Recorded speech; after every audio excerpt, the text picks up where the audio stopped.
Hello students, Chemsteroids team again welcomes you to explore your knowledge with us. And in this video, we are going to see the second segment of most prominent NEET JEE practice questions for 2020 from grade 11 syllabus part 1. Let's go into the 11th question. Already we saw some 10 questions. The link is described below. You can also cross check previous 10 questions, and from question number 11 we will see. The question number 11 says the current of 2 ampere passes for 5 hours through a molten metal salts that deposits 22 gram of the metal. They are asking for the oxidation state of the metal in the metal salt. We can understand easily how much coulomb of current is passed by using the formula Q equal to IT. So the ampere current is passed as 2 ampere of current which has been passed for 5 hours. Let me convert into seconds by multiplying by 60 into 60. So I'm going to get 36,000 coulomb. So 36,000 of coulomb is passed, and we know when enough coulomb of electricity is passed, that is going to deposit 1 mole of the substance. This is a generalization. Enough coulomb of electricity when it is passed through, that deposits 1 mole of the substance. Now what is given in the question is when 36,000 coulomb is passed, how much metal is deposited is 22 gram of metal is deposited. So enough coulomb of the current or enough C is going to deposit what for the metal is 177 gram. Okay, where N here is the number of electrons lost, or we can also in turn consider it as oxidation state. Okay, so we will take, this is what we have to find out, N. So let me take across multiplications. So what we can suggest on this is NF 22 equal to 177 into 36,000. So then what we are going to get is N equals to 177 into 36,000 divided by 22. Faraday can be written as 96500. Faraday is charge on 1 mole of electron. So when you simplify this one, you are going to get 3 as the answer. So the N equal to plus 3 seems to be the correct answer. Next, from chemical bonding, which of the following molecules has got maximum dipole moment? Okay, so CO2, CH4, I'll suggest these two are a regular geometry. For regular geometry, we will say the dipole moment is going to be 0 because the bond angle here is 180 degree and here the bond angle is 109 degree 28 minutes, which is a tetrahedral in shape, sp3 hybridization, and over here also sp hybridization, which is of linear. This is a linear shape and this is a tetrahedral shape. But here ammonia and NF3 has got a lone pair at the same time. So the nitrogen in ammonia, and then we can also say in fluorine this way, with one lone pair will be something like this, and N with the 3 fluorine with one bond pair like this. So we know very well the vector quantity, which is this one is a vector quantity, the dipole moment is. So the nitrogen is most electronegative, that is going to drag towards this side. So this gets a partial positive charge. And the same way here also, which is going to get a partial positive charge on the hydrogen.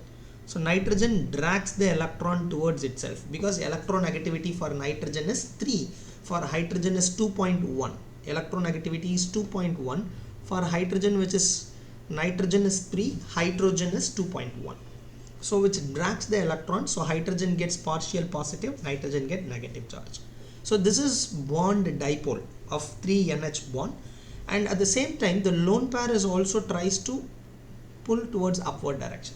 So my net resultant dipole moment will be in this direction. This is what the net resultant dipole moment. let's say net mu r is the way how we can represent it. So now in this case, nitrogen and fluorine, now fluorine is more electronegative, so since the fluorine is being more electronegative, that will be dragged towards this side. Now nitrogen may get positive charge. This is a bond dipole, whereas here the orbital dipole or the lone pair electrons dipole will be opposing this directions. So therefore there will be one force which is putting down, and the another force which is orbital dipole is directing towards upward direction. So the bond dipoles are towards the downward directions, whereas the orbital dipole is towards upward directions. Of course, orbital dipole is also going to get some nullifications, but here it is orbital dipole, bond dipole, both happens in to be in the same directions. So therefore the effect will be somewhat very high here. Orbital dipole, which is this lone pair, and then bond dipole are in the same direction.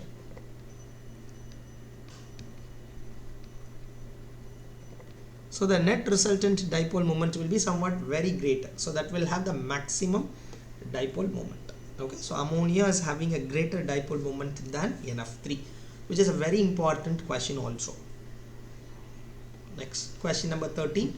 The solubility of M2S salt is given 3.5 into 10 power minus 6. Find out the solubility product. So the solubility S is given as 3.5 into 10 power minus 6.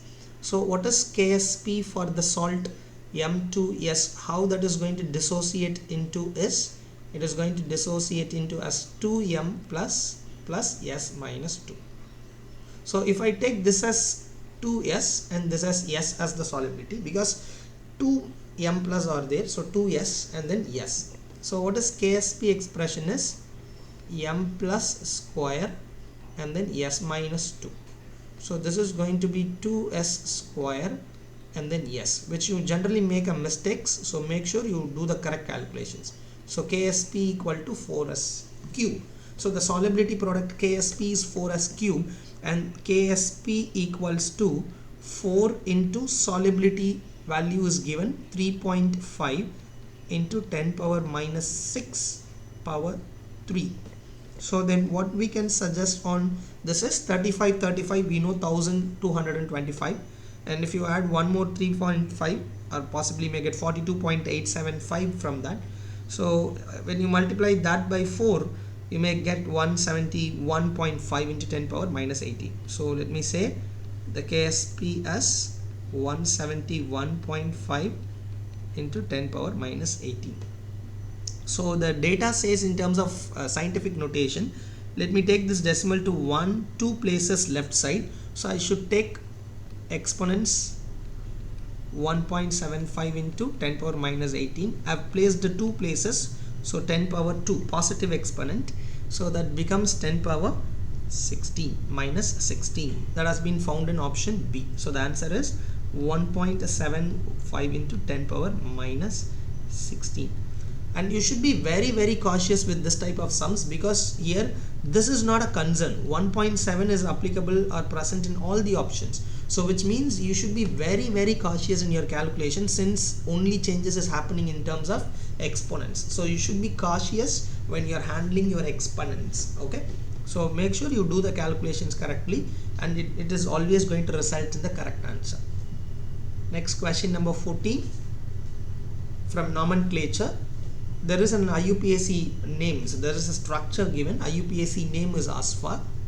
So now it is a bit tricky, and at the same time it is easy also, but many of you used to pick a wrong answer from this by considering this as your a longest chain. You may think 1 2 3 4 5 6 7 carbon atoms are there.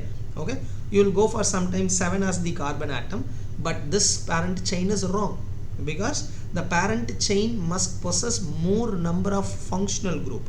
Though the alkene and alkyne is not a functional group, it's a substituent, but here it should be given priority. So irrespective of even there is a long main chain one side, we must give priority to this side as the main chain. Okay, this can be considered as the main chain.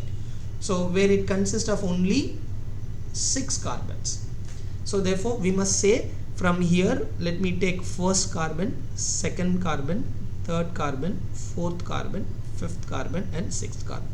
Now you should understand there is a 2 point over here. Alkene is also present, alkyne is also present. Instead of giving from numbering from left to right, I'm giving from right to left. Why this way of numbering is selected is, in alkene and alkyne you have to give a priority based on the alphabetical order. So E comes first, then only ine comes next. So therefore you should give priority to the ene. In the second group you have got, or second position, you have got a ethyl group. This is an ethyl group. So in second position ethyl, in third position you got a methyl. So find out 2 ethyl, 3 methyl. Now in this you will have to arrange in alphabetical order. So ethyl first comes, then only methyl. So therefore 2 ethyl, 3 methyl is found as of now in this one. And with the hexa, these two can be neglected because hepta, 7 carbons, is removed. So either option A or B only must be the answer. But hex 1ene only is correct. So therefore option A seems to be the correct answer for this. Question number 15.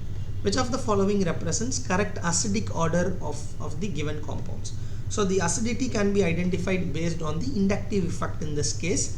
I'll suggest the answer as C. Why? Because here is fluorine will have got more tendency to drag the electrons. Let's say C double bond O, OH, and at the same position again you have got a chlorine, C double bond O, OH,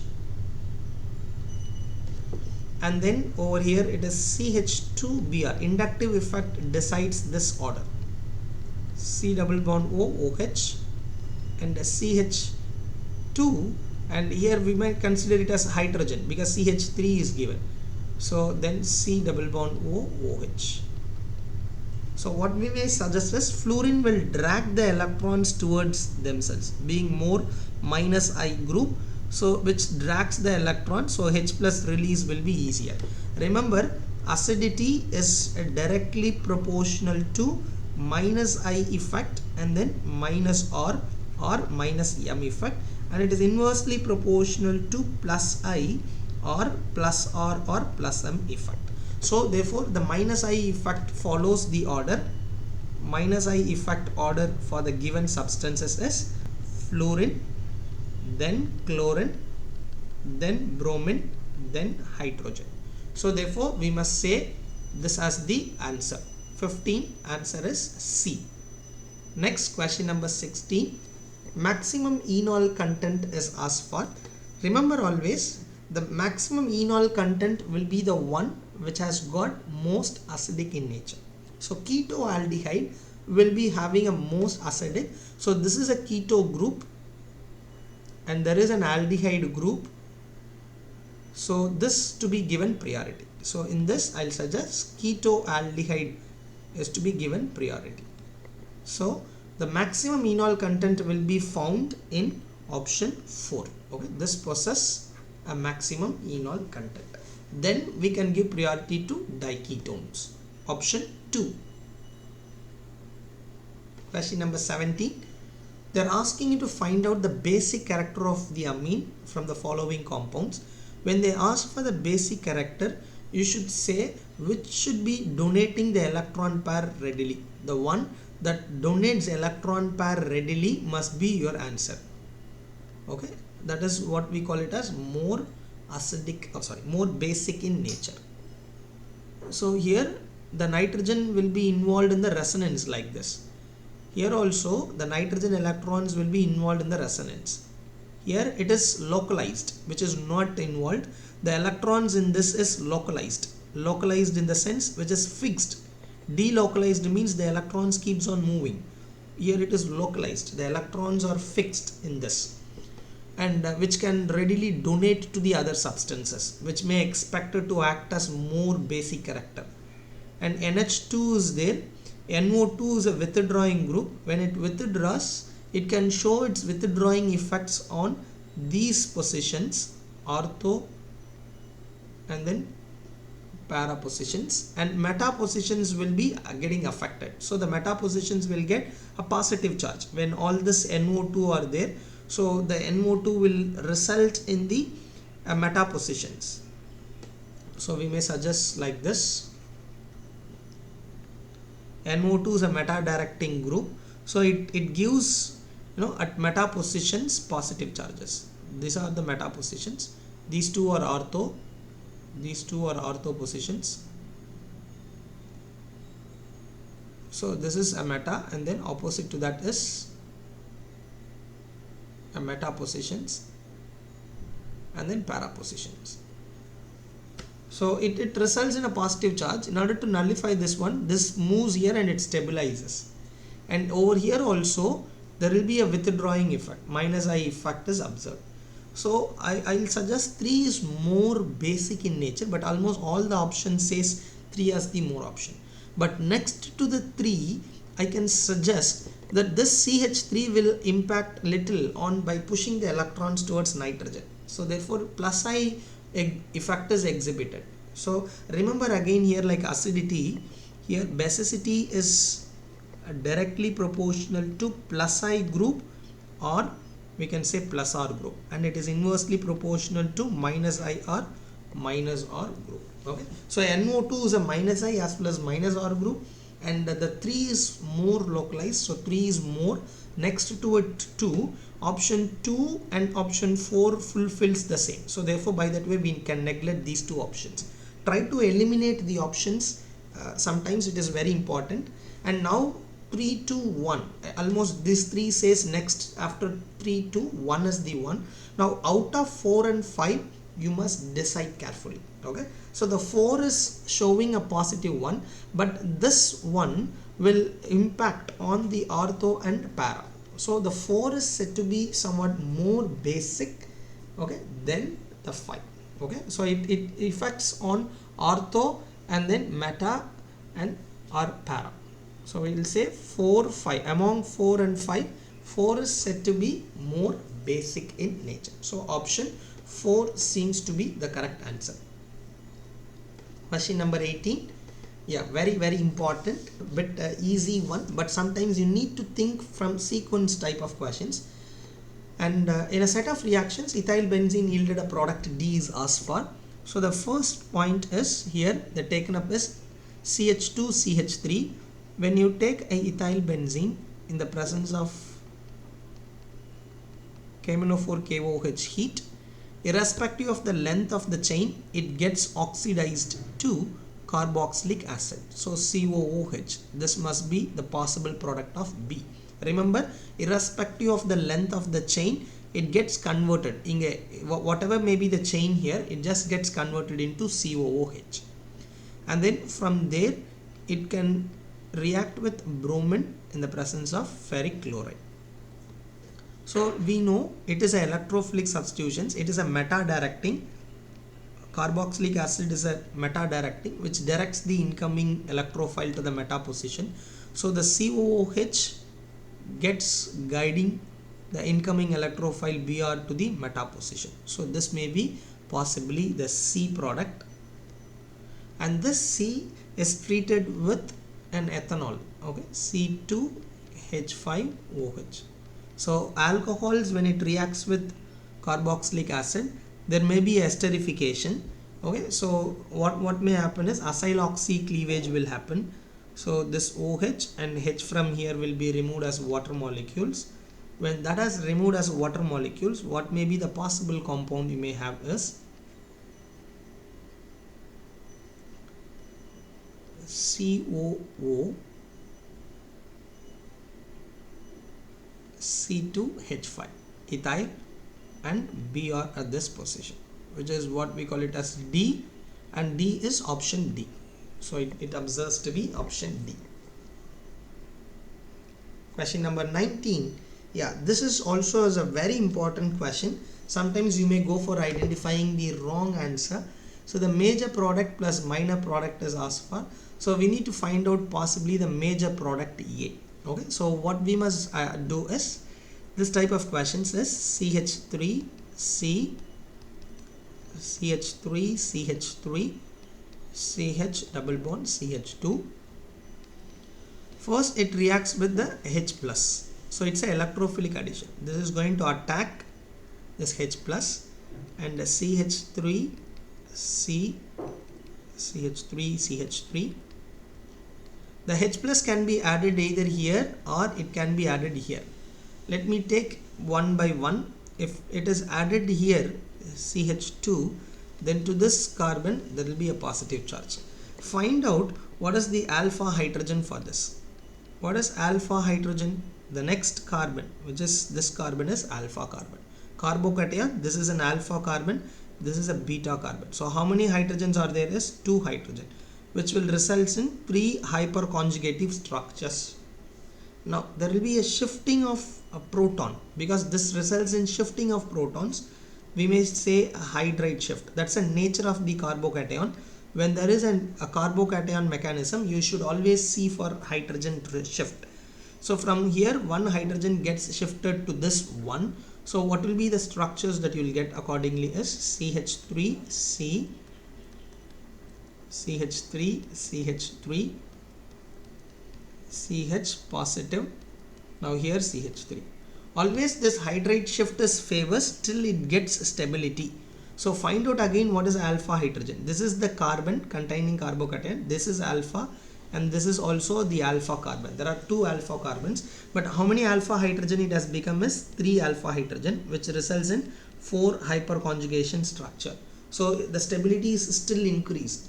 Now what will it does still to increase stability is it will also try to shift one methyl from here to here. Okay, so then this is the next step is methyl shift may happen. Then here we may say CH3C, CH3, here you may get a positive charge, and then CH, methyl shift has occurred, here CH3. Then the next step, the OH minus is going to attack here. So when it attacks, CH3, C, OH, CH3, CH, CH3, CH3. So this will be the major product. So minor product will be on the same as it is. Like it may be here or it may be here. The OH attached to these two can be the minor product, but this is the major product.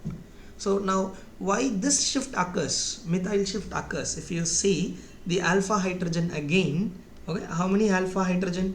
This is an alpha carbon, this is an alpha carbon, even this is alpha carbon. So 3 plus 1, so 7, which means 8 hyperconjugative structure. So it moves till it gets stability. From here again there may be an hydride shift may happen, but again alpha hydrogen would have decreased, so the methyl shift or hydride shift will no more occur. So this type of carbocation mechanisms, shift is possible until it receives the maximum stability. So therefore that particular option is found in option A. This will be the major product. The another product will be definitely the minor product. Next, question number 10. Yes, of course, very important one. Sometimes you may go for attempting in a wrong way also. You may consider the question as also wrong sometimes. Okay. So what is that question is? The reagent that is used for separation of acetaldehyde from acetophenone. Remember, sodium bisulfate will react with aldehyde and methyl ketone, but when the group is somewhat bulky, it cannot show reactions readily. That is the important. Sodium bisulfate will always gives you a white crystalline product. This is going to give you white crystalline product. So acetaldehyde structure is known to you, CH3, C double bond OH, and acetophenone, C6H5, C double bond O, CH3.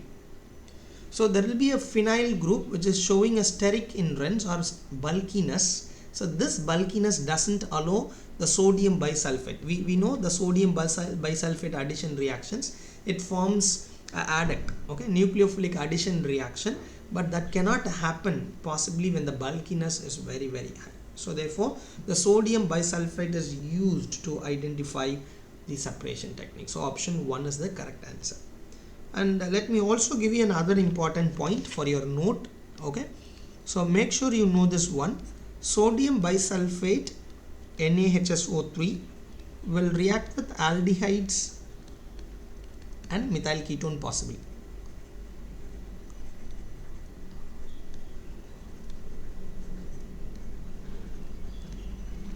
But here there is a methyl ketone, but still the reaction doesn't undergo, that is due to steric hindrance.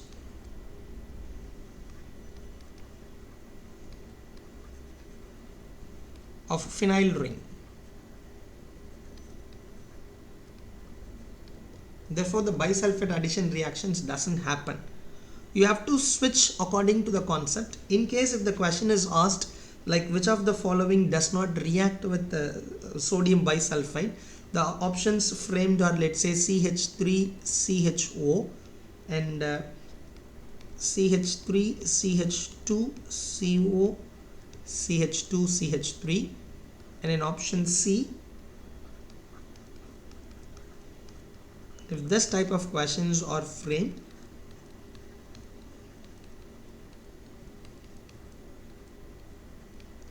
which of the following does not react with sodium bisulfate? So what must be your answer? Yes, you may go for, by previous experiences, you may go for answering it as B, but here the phenyl is far away from the group, from the attacking group carbonyl.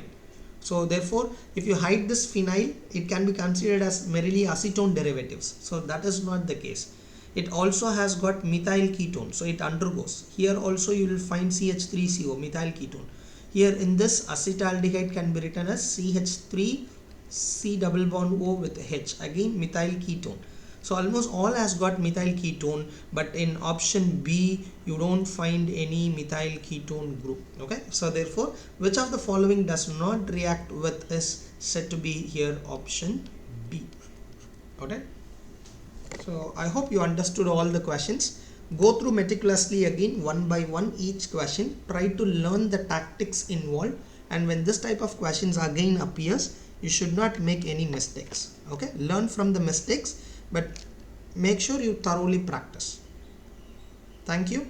Visit again, get electrified with Chem Steroids team.